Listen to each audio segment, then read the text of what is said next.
Today's topic is a photograph. A photograph. The poem is written by Shirley Tilson. तो आज का हमारा photograph है क्लास 11 से और इसके जो पोएट हैं वो शर्ली टिल्सन है। तो let us go ahead. Now the poem start. Let us start. The cardboard shows me how it was when the two girl cousins went paddling, each one holding one of my mother's hand, and see the big girl some 12 years or so. So these are the 4 lines. The first poem, class 11th. तो ये पहली 4 लाइनें हैं। The cardboard shows me how it was. Cardboard means यहाँ पर photograph से मतलब है। कार्डबोर्ड का मतलब है फोटोग्राफ, ये आप समझ लें। कार्डबोर्ड असल में क्या होता है, जो फोटो हम खींचते हैं, फोटोग्राफ जो होती है उसके पीछे अगर हम फ्रेम लगाते हैं तो गत्ता एक कार्डबोर्ड जो है वो सपोर्ट के लिए लगाया जाता है। तो उसी से आपको ये समझना है कि cardboard here actually refer photograph. ठीक है, तो ये रिफर्स करता है कि यहाँ पर ये फोटोग्राफ के लिए आया गया। तो सोच मी, इस फोटोग्राफ में हम देखते हैं, इस फ्रेम में हम देखते हैं सोच मी यानी मुझे ये बताता है, दिखा रहा है कि हाउ इट वॉज, कि कैसा दृश्य था। दैट वॉज विच टाइप, मतलब what type of scenery at that time was when the two girl cousins went paddling.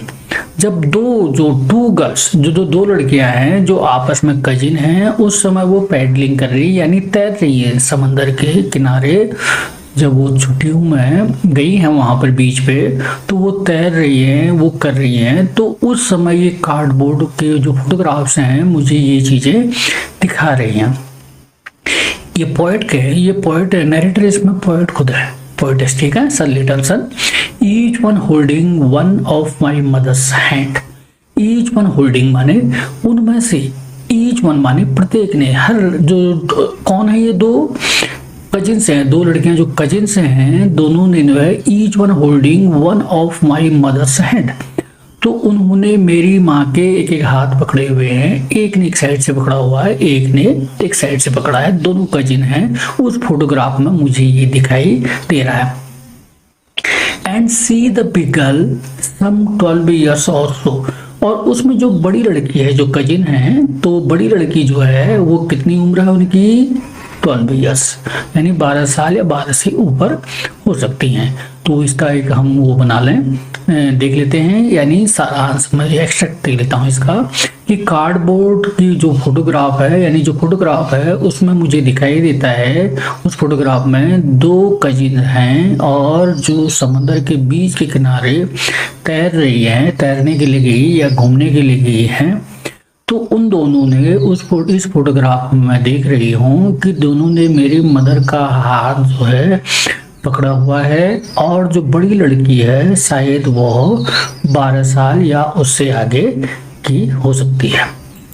Next, all 3 stood still to smile through their hair at the uncle with the camera, a sweet face, my mother's that was before I was born, and the sea which appears to have changed less vast their terribly transient feet। देखो इसमें जरा ध्यान देना आप लोग। All 3 stood still to smile। all three ये 3 कौन है, ये all 3 कौन है, इसमें एक पोएट की माँ है और 2 कजिन है। ठीक हो गया। स्टूड स्टिल बिल्कुल शांत होकर, टू स्माइल कर रहे हैं यानी फोटोग्राफ के लिए पोज दे रहे हैं। अंकल जो फोटोग्राफ खींच रहे हैं उनके, तो उसके लिए वो पोज दे रहे हैं। टू स्माइल मुस्कुरा रहे हैं। थ्रो देयर हेयर, अब थ्रो देयर हेयर का अर्थ हम यहाँ निकालेंगे कि उस समय जो है हो सकता है हवा चल रही हो, तो due to the air the hair, ठीक है, क्या कर रहे हैं, उसके कारण बाल यानी उड़ के, सर के बाल उड़ के चेहरे पर आ रहे होंगे। तो through their hair at the uncle with the camera, तो वो सीधे जो है अंकल जो फोटोग्राफ खींच रहे हैं उस कैमरे की तरफ देख रहे हैं। अब देखो कौन सा पोज बना, यानी तीनों मेरी माँ और दोनों कजिन जो हैं उस फोटो खींचने के लिए तीनों खड़े हैं। हवा के कारण उनके बाल जो है उड़कर चेहरे की तरफ आ रहे हैं और वो सीधे जो अंकल मेरे फोटोग्राफ खींच रहे हैं उनकी तरफ, कैमरे की तरफ देख रहे हैं। ठीक हो गया, clear. A sweet face my mother's that was before I was born. और जब मैं अपनी माँ के फोटो पर नोटिस करती हूँ तो मेरी माँ का एक स्वीट फेस है। स्वीट का मतलब यहाँ पर बहुत ही अच्छा यानी खूबसूरत, जो मुझे बहुत अच्छा लगता है। मैं अपनी माँ के चेहरे को देख रही हूँ, शायद वो ये माँ का जो उस समय की फोटोग्राफ है बिफोर आई वॉज बॉर्न, यानी मैं पैदा नहीं हुई थी उससे पहले की फोटोग्राफ है। तो मेरी माँ उस समय बहुत खूबसूरत लग रही हैं। And the sea which appears to have changeless. और दूसरी ओर जब मैं समंदर की तरफ देखती हूँ, उस सी की तरफ देखती हूँ, which appears to have changeless, जिसमें कोई बदलाव नहीं हुआ है। Vast their terribly transient feet. तो उसने उस समंदर में जो फोटोग्राफ में उनके टेरिबली ट्रांजिएंट फीट, ट्रांजिएंट माने होता है जो क्षणिक कुछ समय के लिए पाँव के निशान जो बने हुए हैं उनके समंदर किनारे पानी में या उसमें, तो उनके जो फीट जो दिखाई दे रहे हैं, जो निशान हैं, तो वो सब निशान कुछ नहीं है। यानी यहाँ पर हम देखेंगे कि समंदर यहाँ पर एक नेचर की चीज है जो हमेशा बहुत, जिसमें बदलाव बहुत कम होता है। यानी नेचर की चीजों में बदलाव बहुत कम होता है। चेंजलेस माने कम, बहुत कम, ना के बराबर। तो वहां पर जो है एक ह्यूमन जो होता है, एक मनुष्य जो है, उसके निशान उसके सामने कुछ भी नहीं होते हैं। तो वो सारी चीजें नश्वर हैं और समंदर नेचर की बनाई हुई चीजें हमेशा अमर रहती हैं। ये एक बात कहने की कोशिश पोएट के द्वारा यहाँ पर की गई है। यानी नेचर हमेशा अमर रहता है, हमेशा रहता है, लेकिन जो उसमें जो प्राणी जो निवास करते हैं वो नश्वर होते हैं, उनका कोई वो नहीं होता। ठीक है, तो इसीलिए जो है उस फोटोग्राफ में जो उनके पाँव के निशान जो टेरिबली माने जो बिल्कुल टेरिबल तरीके से दिखाई दे रहे थे। ट्रांजिएंट माने फीट माने पाँव के निशान, ट्रांजिएंट माने वो शॉर्ट लाइफ थे, यानी बहुत ही कम समय के लिए थे। अब उनके निशान वहां पर सब मिट गए, सिर्फ समंदर ही समंदर वहां पर है। तो इसको एक बात समझ वो करते हैं थोड़ा सा नेट सेल में। तो तीनों जो हैं अंकल को हंसते हुए, स्माइल करते हुए अंकल को फोटोग्राफ के लिए पोज दे रहे हैं, जिसके कारण उनके बाल हवा से उड़ के चेहरे पे आ रहे हैं। और मैं अपनी माँ को जब देखती हूँ, मेरी माँ बहुत सुंदर थी, मैं तब पैदा नहीं हुई थी। और वहाँ पर समुद्र किनारे जो पोज देते समय या उस समय उनके पाँव के जो निशान बने हैं वह कुछ समय के लिए थे। अब वो पाँव के निशान वहाँ कुछ भी नहीं है, समंदर में कोई चेंज नहीं है, समंदर जस का तस वैसी है। Clear. Next, some 20-30 years later she would laugh at the snapshot. She had laughed at the snapshot. See Betty and Dolly. She had say, she उस समय कहा था, and look how they dressed us for the beach. The sea holiday was her past, mine is her laughter. Both re with the levert each of loss. देखो यहाँ पर जो है some 20-30 years later, अगर मैं 20 या 30 साल के बाद, शायद 20 और 30 साल के बाद, he had laughed at the snapshot. She had laughed at the snapshot. She means उसकी माँ।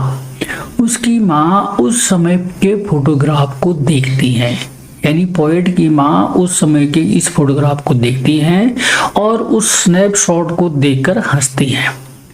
यानी जो समंदर के बीच पे उन्होंने जो फोटोग्राफ खींची हैं, उस फोटो को देखकर पोएट की माँ उसको देखती हैं और हंसती हैं।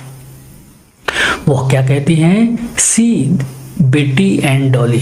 जरा देखो बेटी और डॉली को तो देखो। सी एट से तब वो कहती थी, क्या कहती थी? And look how they dressed us for the beach. और ये देखो उस समय हमने किस प्रकार के उस बीच यानी समंदर किनारे किस प्रकार की ड्रेस पहनी हुई है।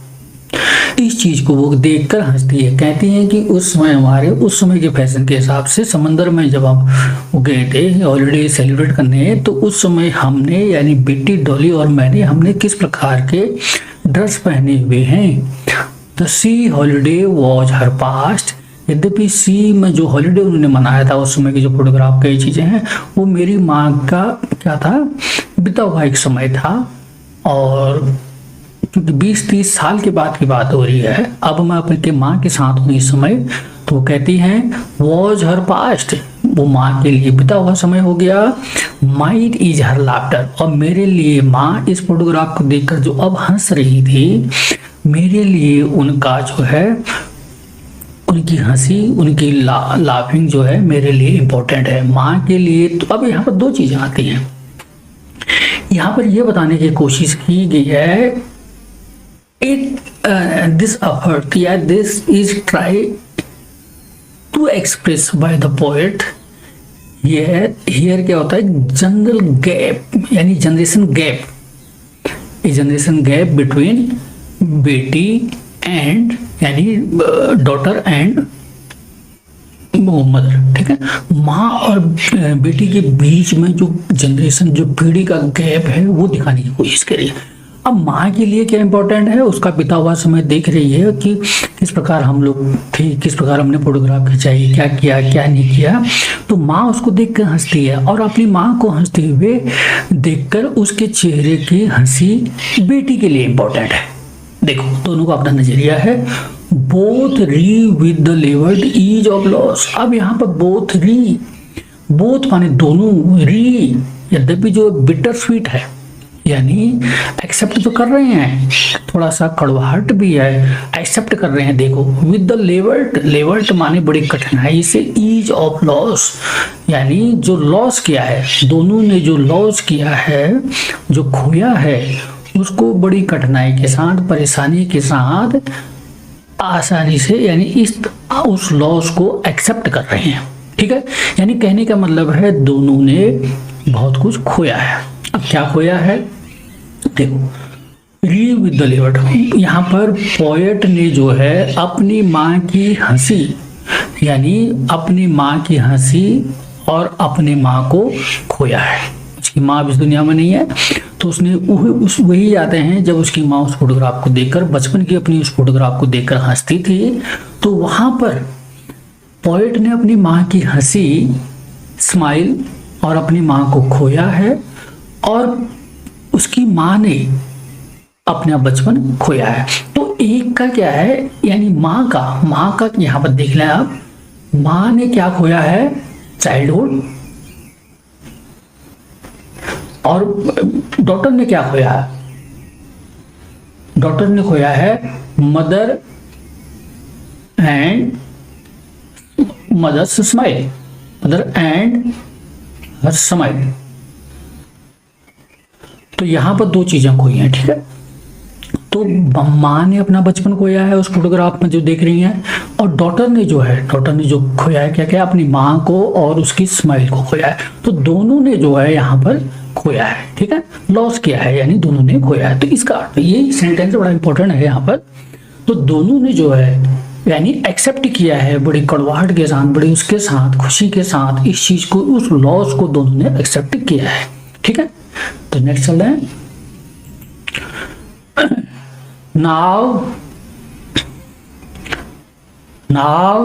she has been dead nearly as many years as that girl lived, and of these circumstances there is nothing to say at all. It's silences. तो now अब क्या है, she has been dead nearly as many years यानी सी माने उसकी माँ, कौन, poet की माँ। पोएट की माँ जो है इस दुनिया में अब नहीं है, बहुत साल हो गए हैं, ठीक है। एज दैट गर्ल लिव्ड, अब जो ये लड़की उसकी पोएट यानी शर्ली टॉल्सन वहां पर रह रही है, ठीक है। एंड ऑफ दिस सर्कमस्टांसेज, तो ऐसी परिस्थिति में, ऐसी सर्कमस्टांसेज में यानी परिस्थिति में, देयर इज नथिंग टू से एट ऑल, क्योंकि वो दुखित है अपनी माँ के जाने से, उसके पास कहने के लिए कुछ नहीं है। इट्स साइलेंट साइलेंसेज, केवल जो खामोशियां हैं उनमें खामोशी ही, यानी कहने का मतलब बिल्कुल कुछ भी नहीं है सिवाय साइलेंस के, खामोशी के कुछ नहीं है, शांति के कुछ नहीं है। तो यहाँ पर क्लियर हो गया, यानी तो उसकी माँ ने जो है बहुत चीज, माँ ने अपना बचपन को लॉस किया है और बेटी ने अपनी माँ प्लस उसकी स्माइल को भी याद करती है, उसको लॉस किया है। माँ के जाने के बाद पोएट के पास कुछ नहीं है कहने के लिए, सिर्फ जो है खामोशी है और कुछ नहीं है। नेक्स्ट चले आगे। अब इसका central idea, what is the central idea? Central idea is actually the core part of the poem, ठीक है। तो यहाँ पर तो हियर वी सर्च, हम सर्च करते हैं the theme, how the theme we, यानी किस प्रकार से इसको बुनते हैं, किस प्रकार से इसकी, वो है बाकी अलग चीज है, लेकिन इसकी थीम क्या है, what message actually the poet wants to give, यानी किस प्रकार का मैसेज, शिक्षा वो देना चाहता है, तो उसी के ऊपर उसने थीम बनाई होती है, उसी को हम यहाँ पर ढूंढने की कोशिश करते हैं। वो इंपॉर्टेंट चीजें क्या हैं इसमें, अब इसको पढ़ते हैं हम। The poem a photograph explores the theme of time, change and morality.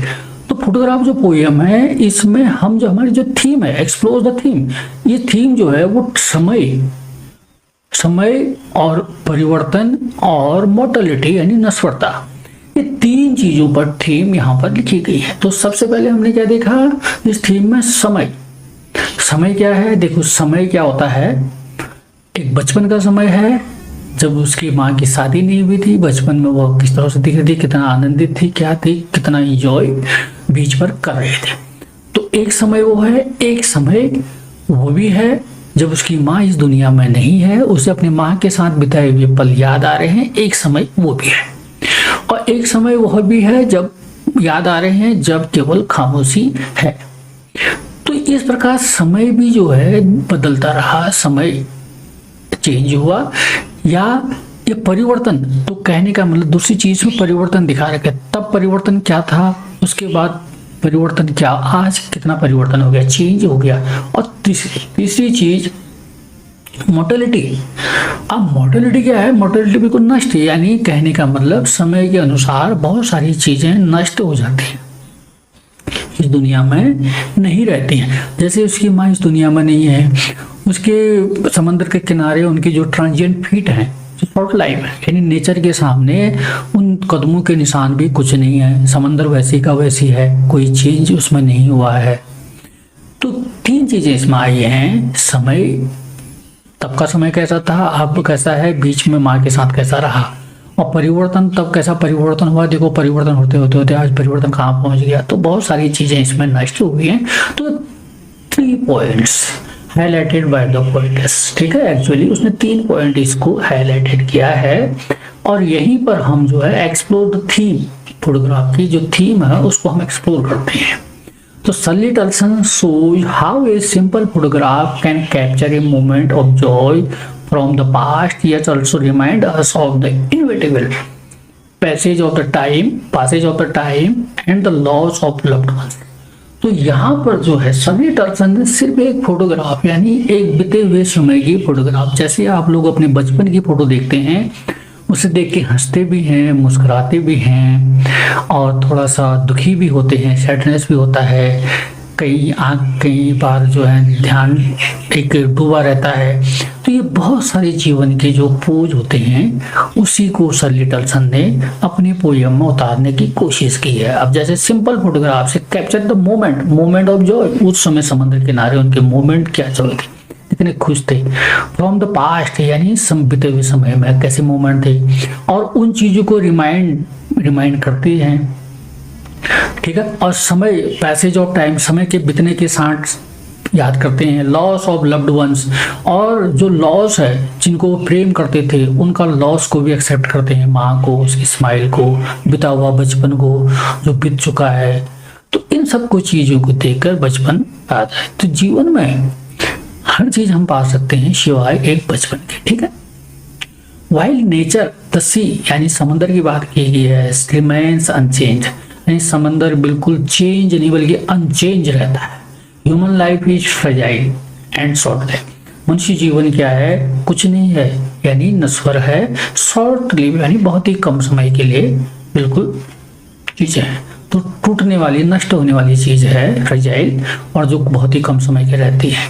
तो poem moves from joy to nostalgia and finally to deep silence in the grave. तो पोएम में हम देखते हैं खुशी से, जब स्टार्टिंग जब पोएम होती है खुशी से स्टार्ट होता है, और नॉस्टैल्जिया बीते हुए समय के खुशी से, अतीत के समय में खुशी से जो है पोएम स्टार्ट होती है, और लास्ट में आते आते आते क्या होता है, बिल्कुल साइलेंस और ग्रीफ यानी दुख में चेंज होकर कंप्लीट होती है। तो ये सेंट्रल आइडिया में हमने देखा, तो क्लियर हो गया सेंट्रल आइडिया, तो इसका मकसद यही था। अब हम देखते हैं इसमें कुछ पोएम को, to make beautiful a poem, ठीक है, यूज सम पोएटिक डिवाइसेस। तो which are the poetic devices used in this poem, तो learn and study one by one, देखते हैं हम इनको कैसे एक एक करके देखते हैं। सबसे पहले इमेजरी का इस्तेमाल हमने इसमें देखा। तो स्माइल थ्रू देयर हेयर, अब स्माइल थ्रू देयर हेयर ये आया है, तो इसमें इमेज क्रिएट की गई, स्माइल थ्रू देयर हेयर, यानी वो अपने बालों के साथ, अब बालों का मतलब हवा जो है, actually the hair moves their hair, the air moves their hair, ठीक है, ऑन मैसेज, यानी उसके चेहरे पर जो है बाल उड़ के चेहरे पर बाल आ रहे हैं और वो मुस्कुराते हुए पूछ दे रहे हैं। तो इसमें एक इमेजरी यानी एक विजुअल इमेज जो है क्रिएट करने की कोशिश की गई, किसी चीज घटना को चित्र के द्वारा हमारे दिमाग में चित्र बनाने की कोशिश की गई है, वो इमेजरी में आ जाते हैं, ठीक है, इमेज क्रिएट करने की। और वास्ट टेरिबली ट्रांजिएंट फीट, तो ये विभिन्न प्रकार का उनके जो टेरिबली ट्रांजिएंट फीट है, यानी उनके पाँव के जो फीट के निशान हैं वहाँ पर जो टेरिबली थे वो ट्रांजिएंट माने नष्ट हो चुके हैं, यानी वो लंबे समय तक नहीं रहे हैं, तो इसीलिए नेचर हमेशा लंबे समय तक रहे। तो इससे भी उनके पाँव के निशान की एक इमेज क्रिएट करने की कोशिश की है, ठीक है, ये मेंटल पिक्चर है। मेंटल पिक्चर जब हम शब्दों को पढ़ते हैं तो हमारे दिमाग में चित्र बनता है, उसी को हम कहते हैं इमेजरी, ठीक हो गया। अलिटरेशन, यहाँ पर जो होता है रिपीटेशन होता है, इसमें रिपीटेशन होता है, कुछ साउंड्स ऐसे होते हैं जो रिपीट होते हैं, वहाँ पर अलिटरेशन वाला जो है फिगर स्पीच यानी अलंकार यूज होता है। जैसे इसमें एस है, इसमें भी एस है, इसमें भी एस है, ठीक है, इसमें टी है, इसमें टी है, तो इसीलिए यहाँ पर अलिटरेशन आ जाएगा, क्लियर, करेक्ट। अब मेटाफर इटसेल्फ कंपैरिजन, ठीक है, जस्ट लाइक सिमिली, बट यहाँ पर जो है एज लाइक यानी कंपैरिजन करने वाले वर्ड यूज नहीं होंगे, इसको रूपक अलंकार कहते हैं हिंदी में। तो cardboard refers to the old photograph, तो यहाँ कार्डबोर्ड से फोटोग्राफ की तुलना की गई है, तो इसलिए कार्डबोर्ड यहाँ पर जो है मेटाफर, ठीक है, यानी the photograph is just like as cardboard, ऐसा नहीं कह रखा है, कार्डबोर्ड को ही फोटोग्राफ कह रखा है, ठीक है, तो यहाँ पर इसीलिए फोटोग्राफ आया। और दूसरा जो है refer to the old photograph mounting जो है ट्रांजिएंट फीट, यहाँ पर ट्रांजिएंट फीट भी जो है आपका मेटाफर है, नश्वर जो फीट के निशान है, जो फीट है वो पाँव हमेशा जो हमेशा नष्ट होने वाले हैं, तुलना कर रखी है, तो ये temporary nature of human life, ठीक है। और कॉन्ट्रास्ट का मतलब होता है बिल्कुल उल्टा टाइप का, दोनों एक दूसरे के उल्टे सीधे होते, उल्टे यानी इस तरह के होते हैं। Between the unchange sea and the changing human life, यहाँ पर सी की तुलना उनके पाँव के ट्रांजिएंट फीट, ये ऊपर जो लिखा हमने इससे कर रखे, यहाँ पर सी में और मनुष्य के जीवन, मनुष्य की तुलना करके मनुष्य नष्ट होने वाला है, चेंज होने वाला है, जबकि सी जो है वो अनचेंज होता है, यानी नेचर की बनाई हुई चीज, समंदर में कोई बदलाव नहीं है, जबकि वो मनुष्य इस दुनिया में है ही नहीं, कई प्रकार की चीजें हैं, उनके पाँव के निशान नहीं है, वो नहीं है, कहने का मतलब वो मनुष्य ही नहीं है, लेकिन नेचर अपनी तरफ से वैसा ही का वैसा ही है, क्लियर। पर्सोनिफिकेशन क्या कहते हैं, यानी किसी को हम एक मानव के तरह से संबोधित करते हैं, ठीक है, तो हम वहां पर पर्सोनिफाई करते हैं उसको, पर्सोनिफिकेशन, ठीक है। इट्स साइलेंसेज, यानी ये पर्सोनिफिकेशन है क्योंकि साइलेंस में साइलेंस की तरह खड़ा हुआ, ठीक है, ह्यूमन लाइफ पावर, तो यहाँ पर gives silence a human life power, तो यहाँ पर इट्स साइलेंसेज, तो यहाँ पर साइलेंस को जो है एक मनुष्य की तरह संबोधित किया गया। इट इज साइलेंस, ये साइलेंस है, साइलेंसेज में ये साइलेंस है। इंजाममेंट, इंजाममेंट का मतलब होता है जब कोई बिना रुकावट के एक ही बात को एक ही सांस में बिल्कुल फ्लो चलता रहता है, एक ही चीज चलती रहती है, ठीक है। तो बिना कई लाइनों में वो बात चलते रहती है, बिना कोई पॉज के, बिना कोई पॉज के, यानी फुल स्टॉप कॉमा इस तरह की चीजों के चलते हुए वह सेंटेंस लगातार चलते रहता है, तो वहां पर इंजाममेंट होता है। क्लियर। थर्ड, इसमें ये आपका वो हो गए आपके, यहाँ पर ये जरा लाइन है वो, सॉरी, यहाँ पर आपका जो हुआ है इसको 4 हो गए, इसको हम 5 कर देंगे, इसको हम 6 कर देंगे और इसको हम 7 कर देंगे। क्लियर। तो पर्सोनिफाइड ने बता, पर्सोनिफिकेशन बता दिया, इंजाममेंट भी हो गया। आयरनी, आयरनी जो होता है कटाक्ष होता है, सरकाज टाइप का। The happy C holiday now evokes sadness. तो यहाँ पर जो है, ठीक है, उस समंदर के किनारे जो है बहुत सारा जो हैप्पीनेस, जो हैप्पी, जो हमने एक हॉलीडे सेलिब्रेट किया था, लेकिन अब वो सैडनेस की तरफ रुक गया। तो यहाँ कहने का मतलब एक आयरनी, एक किस्म का ये दिखाया गया है कि परिस्थिति दिखाई गई है, आयरनी दिखाई गई है, एक कटाक्ष टाइप का हल्का सा। देखो कैसा समय था, कभी खुशी के पल हुआ करते थे, आज वही पल दुखी के हो रहे हैं। तो इस प्रकार ये चीजें जो है, moments and people are one, क्योंकि वो मोमेंट, वो क्षण और वो लोग जो बीच के किनारे, उसकी माँ या अन्य प्रकार के जो अंकल कई लोग रहे हैं, वो लोग भी इस दुनिया में नहीं है और वो मोमेंट भी नहीं है, इसीलिए उस पर एक आयरनी वाली बात कही गई है। तो hope you enjoyed and learned a lot of from this video. Thank you very much.